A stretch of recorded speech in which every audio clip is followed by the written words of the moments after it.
Are you aching for a love that will never leave? A presence that will push back the dark? If so, I have good news for you. God's love is relentless, even when your faith isn't.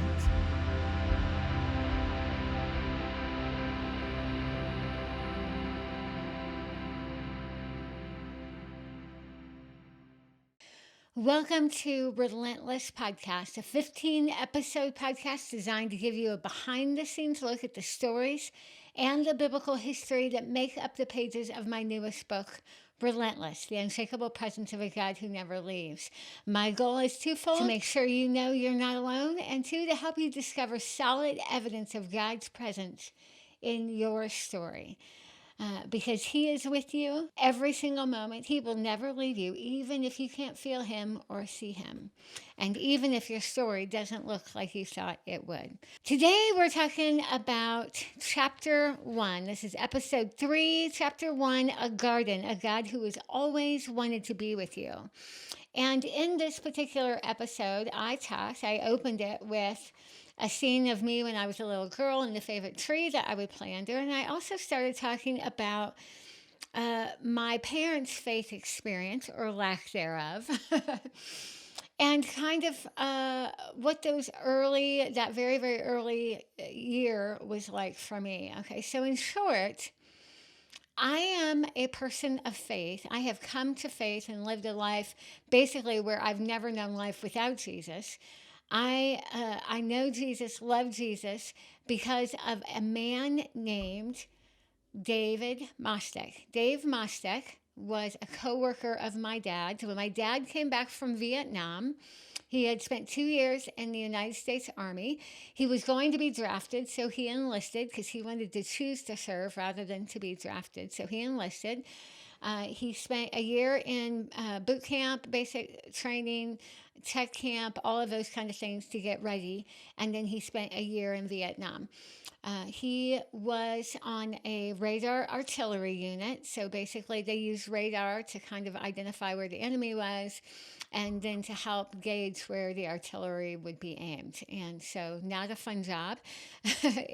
He was next to all the heavy artillery. So, he had a lifetime of hearing loss as a result. But it was Vietnam was a mess, right? It's just a hot mess. And my dad was a 26-year-old when he was in Vietnam, 25, 26, something like that. I'm trying to remember, but I think it was like 25, 26 when he was in Vietnam. So he came back from Vietnam. Within a year of when he came home, I was born. Funny how that works. And uh, when he came back from Vietnam, he came back to go back to college. They sent him home to go back and finish his degree. But he also started working. I believe that's when he started working at State Farm. And that's where he met a gentleman by the name of Dave Mostek. Dave was a coworker of my dad's. Dave was a Christian. He loved Jesus. And at work one day, he asked my dad if he would come to church with him. And that's it. It's quite amazing. We don't realize how a simple invitation, inviting somebody, a neighbor, a friend, a coworker, whoever, to come to church can make such a huge difference. But literally, I am a person of faith today because a stranger named Dave went out on a limb and invited my 27-year-old broken dad who had just come back from Vietnam to church. My dad was had only been married for a couple of years. He was a new father. I was only a couple months old. And for whatever reason, when Dave offered this invitation, my dad said yes. It changed everything. And you will read throughout the pages of Relentless that my dad didn't just have a hard time in Vietnam, but he had his whole entire life had been hard up to that point. He had endured pretty significant physical, emotional, sexual abuse within his family of origin. And then graduated from high school, did college, and went to Vietnam as a young man. I have boys that are 27, 26, and 22 right now.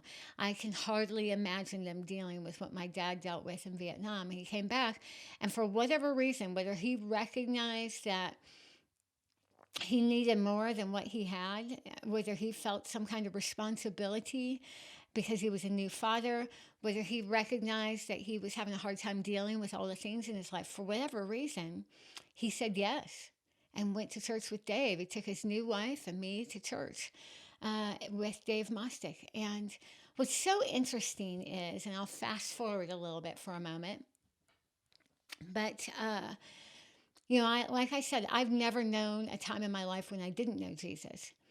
This was a significant, massive break in generational patterns, okay? Massive, because one person invited my dad to church. It shifted and changed a generation. But we didn't heal overnight, right? My dad was still a young man who had dealt with some pretty significant early childhood abuse, neglect, trauma, and then the trauma of Vietnam. So it was a massive shift, but there was still a road of healing that needed to be walked that would take decades and generations, quite frankly. Well, in 2014, and you'll get to this later in the book, so this is a bit of a spoiler. You can skip over this if you'd like. But in 2014, my dad died of pancreatic cancer. And at his funeral, I'll just never forget it. 2014, it was August 28th, 2014, his funeral. When I spoke at his funeral, as did my brother, and sitting in the audience was Dave Mostick and his wife. They sat in that audience at my dad's funeral. They were still friends after all these years. 43 years later, and they were still friends. And to be in that funeral and talk about my dad's faith and his love of Jesus, knowing that the gentleman sitting in the audience who was responsible for my dad being introduced to Christ, knowing he was there, man, talk about profound. And then in a very sad, weird twist of irony, within just a couple months of Dave going home from my dad's funeral, Dave himself was diagnosed with lung cancer, and he died very soon after. And it's such a mix, right? This mixed bag. We have two perspectives here. We have a God who didn't heal. He didn't heal my dad, didn't heal Dave. Both of them died early 70s, too young. So is it a God who doesn't heal, or a God who made sure both of these men and their families knew him? I mean, there's really two ways to look at it, right? And that's really what the beginning of this book, Relentless, is about, is setting the stage of this tension between a God who doesn't heal and doesn't take the pain away, and yet a God who will move heaven and earth to bring people to himself. And how do we reconcile that? How do we bring those together? One of the most difficult faith challenges for me personally, but for many, is trying to reconcile this tension, trying to reconcile the existence of pain and suffering, primarily in the lives of innocent children like my father, with a God who doesn't do anything to stop it. My dad endured horrific abuse in childhood, emotional, physical, sexual. I already mentioned that. It was far beyond what any little person should have to experience. And it marked him significantly, and it would eventually mark me as well as his daughter. I think of that with my own children. My youngest three children, their early years were marked by significant abuse and neglect. This has marked them, and as a result, it marks me as well. I'm the daughter to a man who had early childhood trauma, and the mama to three children who have had early childhood trauma. And it's not easy to be the daughter of one and the mother of the others. And at the same time, my father, as an adult, became a person of deep, unflinching faith. He loved Jesus with his entire heart. He knew what he believed. In fact, nobody could come to our house with my dad talking about his faith. It was rather annoying at times. When I was a teenager and my dad would try to share the gospel with a waitress at the restaurant or the person who came to the front door, I was so annoyed and embarrassed. And yet it was so clearly such a part of his DNA.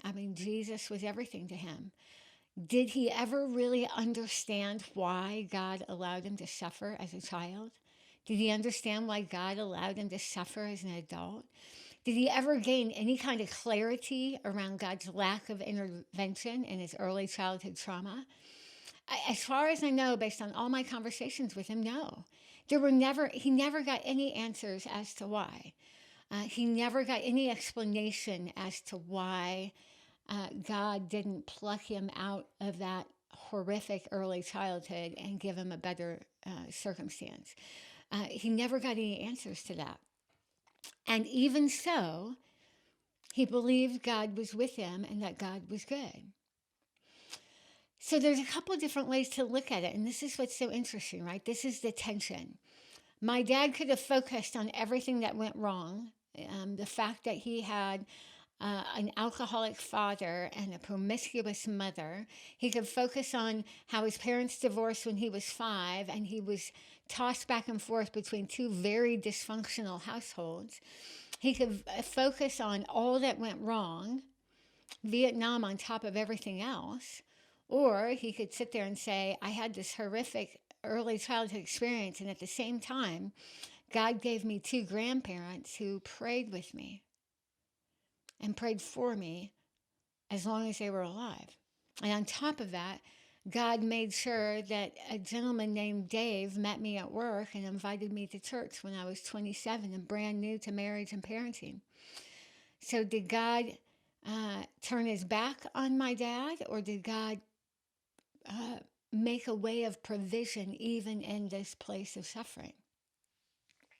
I mean, it's the tension, right? You hear that. You see this conflict between so much good and so much evil that are together. And we have to decide what we do with God there. Are we going to focus on the ways God didn't deliver, or focus on how God did deliver? God delivered my dad through 2 faithful grandparents and a man who was brave enough to invite him to church and show him hope. And those were significant to him. And all of this basically, there's no real answers today, right? I'm not going to be able to serve up to you a nice, clean answer on a silver platter. I don't think that would make us happy anyway. But there are 2 truths that I gained from this that have been a really good anchor for me. The first truth is that you and I will never have all the answers we think we need, ever. To try to demand answers and clarity, to try to demand that God explain himself, that's going to be an unresolved demand. There is some suffering. In fact, most suffering is beyond explanation. And the truth is I don't think I'd be satisfied with easy answers anyway. Even if I demanded an answer and there was some kind of easy answer that was delivered to me, it would actually dishonor the extent of my suffering. It's strange, but allowing there to be some mystery is actually a way to honor the significance of my suffering. So just me accepting, there needs to be some acceptance of this first truth, that you and I will never have all the answers we think we need. And the truth is we need more than answers. We need a person. We need more than answers. We need presence. And in the absence of answers, God gives us himself. And that's what he did for my dad. He didn't give my dad any answers, but he gave my dad himself. Through grandparents who prayed for him and a gentleman who invited him to church, God gave him himself. And then to his last breath, to my dad's last breath, he knew God was with him. He didn't have to have answers because he had something even better. He had God himself. But the second truth is even more important, or maybe equally as important. The second truth that I've had to hang on to is that a lack of intervention from God doesn't mean a lack of love or protection or provision from God. A lack of intervention doesn't mean a lack of love or protection or provision. My dad didn't escape his trauma. I didn't escape mine. It happened. It is what it is. It scarred him, and my trauma has scarred me, and yours trauma has scarred you. And yet, eventually, over time, my dad grew to see strong evidence of God's love, protection, and provision in spite of God's lack of intervention in some of his experiences. That God's love and protection and provision was very strong, very secure, very sure, even when God didn't always intervene like he thought he would. And I've had the same experience. And that's been even more important to me. I still don't understand why God doesn't always intervene, and this kind of hit or miss where he intervenes sometimes and doesn't other times. But I've had to embrace and accept the truth that a lack of God's intervention does not mean a lack of his love or protection or provision. That sometimes the way God delivers those things looks different than we expected it to, but it's no less miraculous. So what are you and I going to do with this today? I mean, this is tough stuff, right? This is the hard stuff. And it's hard to know how to be able to move forward with this. First, it's okay to say we don't know why bad things happen. I do not know. I don't have any nice, clean answers, and I'm not going to dishonor your pain by trying to offer one. What you've been through is inexplicable, okay? What you've been through, I'm not going to stamp a cliche or a meme or a nice little trite saying on top of that. It would dishonor your pain and your suffering, as well as my own. However, I do believe God's presence supersedes the worst of circumstances. I believe the presence of our pain is not indicative of the absence of God. And I believe this because of ongoing solid evidence that demonstrates his loving presence. And that's where I'm choosing to focus my attention. So now it's your turn. I want you to look for the presence of God in the beginning of your story. Just like my dad, he found the presence of God in the prayers of his grandparents. In spite of all the other things that happened, he had 2 grandparents that prayed for him every single day, that were waiting for him. They were his refuge for him. That was tangible, solid evidence of God's presence. I look at Dave Mostick's invitation to my dad to go to church, and I see evidences of God's presence in the beginning of my story. That from day one, even though God was not going to deliver me from every bad thing that would happen, that he made sure when I was less than a year old that I knew Jesus. I knew Jesus. So I want you to look for the presence of God in the beginning of your story. This is altar stone number 1. Remember, I said you're going to be building an altar of God's presence. 12 stones. This is altar stone number 1. I want you to go back to the beginning of your story, no matter how hard or complicated it was. I want you to look for evidence of God there, evidence of God's presence there with you. I want you to look for it, and then I want you to mark it. Because you're going to need that stone. You're going to need to remember not just the bad things that happened and the pain that happened, but how God's presence was with you even there. That's what I want you to do today. And then we will have more next time on the next episode. But thank you, friends, for joining me today. Let me tell you, this life is hard, but it's so much sweeter and more bearable when we don't have to do it alone. Even better, we have a God who has promised to never leave, to never stop loving. He said, I will not leave you as orphans. I will come to you. And I believe him. Now, that's something worth living for. See you next time. Are you aching for a love that will never leave? A presence that will push back the dark? If so, I have good news for you. God's love is relentless, even when your faith isn't. And the circumstances you fear might drown your faith could become the stones giving testimony to it. Join me, and let's find evidence of him together.